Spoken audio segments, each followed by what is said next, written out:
it means that this is a peanuts in terms of economy. Now the question about the technologies. What kind of technologies could we envision? Now, important is, I think, that with old technologies you don't come very long away. And that's the way many of the organizations like the IEA is one of the OECD energy agencies, a very important one, makes a lot of scenarios which governments look on. They predict that with this kind of a rainbow color technology, you see this is trend of CO2 emissions, and then we have the downward trend.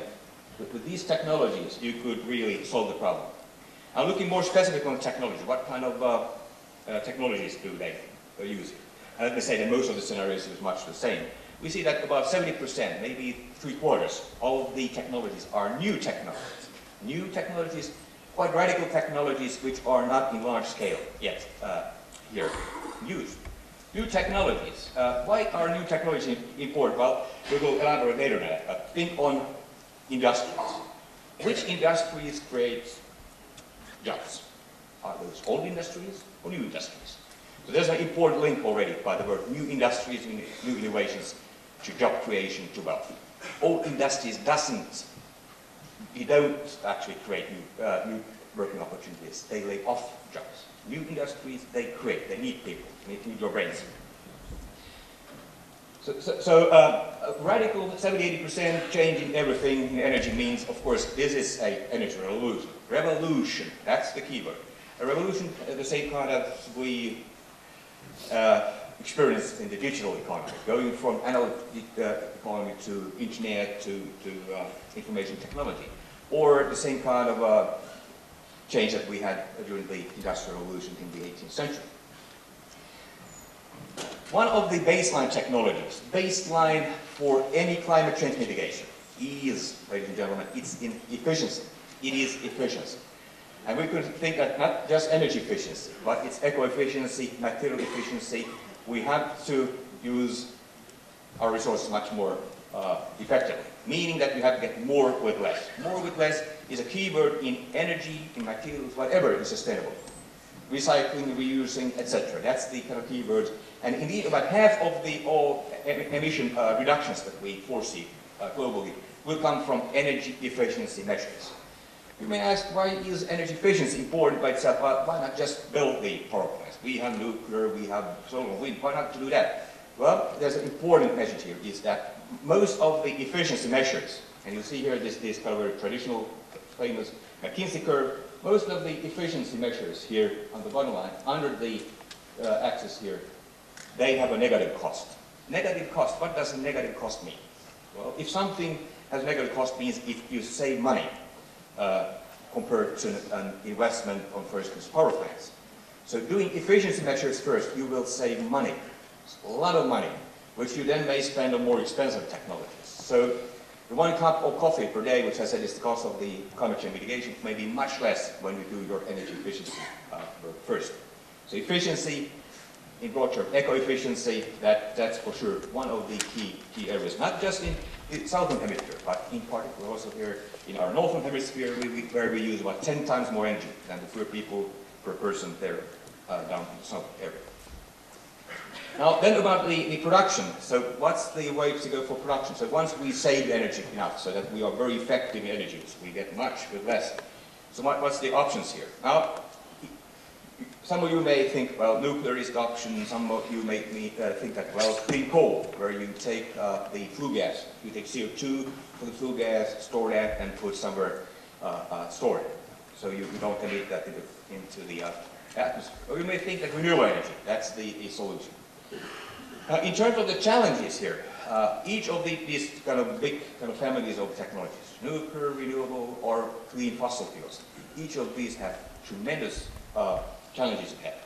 These are not yet mature. Nuclear safety question, nuclear proliferation, very big issues.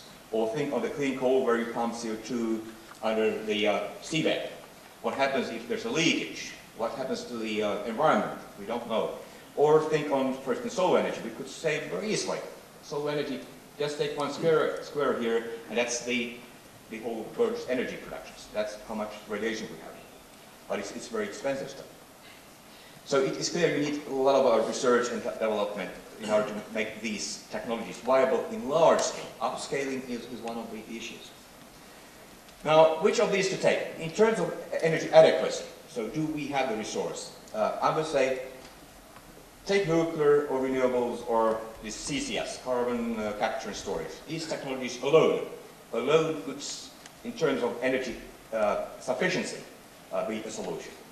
And I would say in terms of the change that we will see in energy resources, do we have those enough? It will not be. Maybe in case of oil that may be, but in case of energy in general, the energy resource question is not the question for its change. And I would also say that, think on Stone Age. Why did the Stone Age cease? It was not because you run out of stones.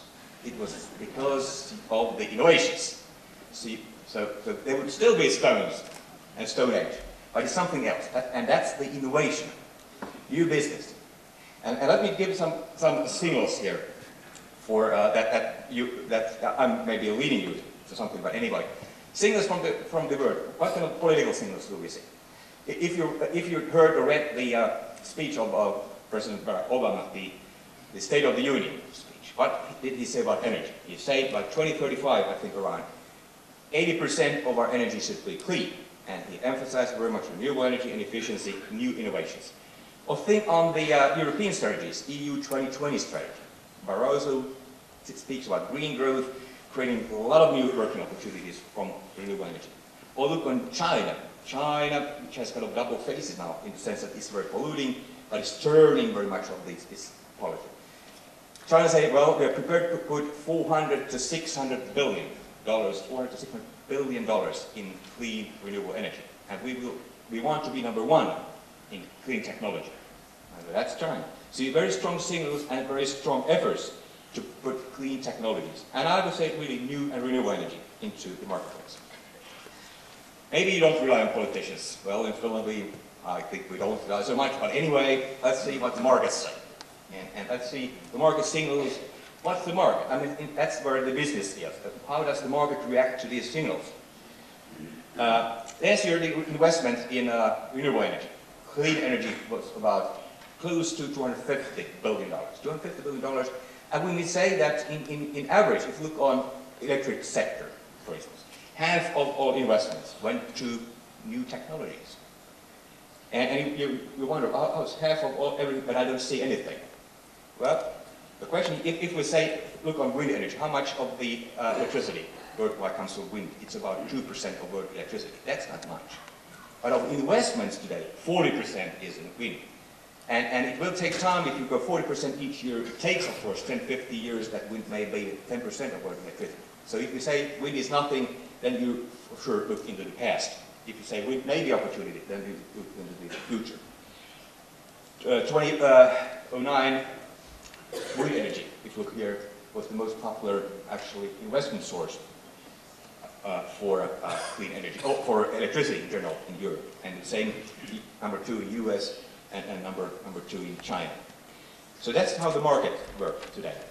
Now, going a step forward here and thinking on the future. So if this trend will continue, and I think, well, the trend won't continue. You will see the growth rate coming down because, of course, this last year, solar energy grew 100%. Now we're in a recession, global recession, and solar energy grew 100%.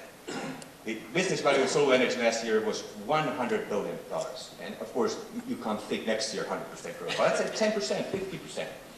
And that would mean that by 2050, putting questions like this, how could you supply 80% of Europe's energy or electricity by renewables? This is the question that the Germans do. The German Chancellor Angela Merkel, look at their vision from September last year, they're thinking on how could 80% of the electricity in Germany be renewables. So because of very strong trends in renewables, new technologies, people envision that by 2050, these technologies could be mainstream technology. Let's just have a look on the technologies. What kind of technology do we have? Solar energy, wind energy, etc. In practice, we're speaking about local energy sources, local technology. You have a myriad of different technologies. You may have solar, you may have wind or waste or bioenergy, geothermal, based on your local sources. And that's very typical for new technologies, renewables. is that there's not just one, but you have many technologies which you can use based on your local conditions. So local manpower, local resources, that's important for harnessing new renewable technologies.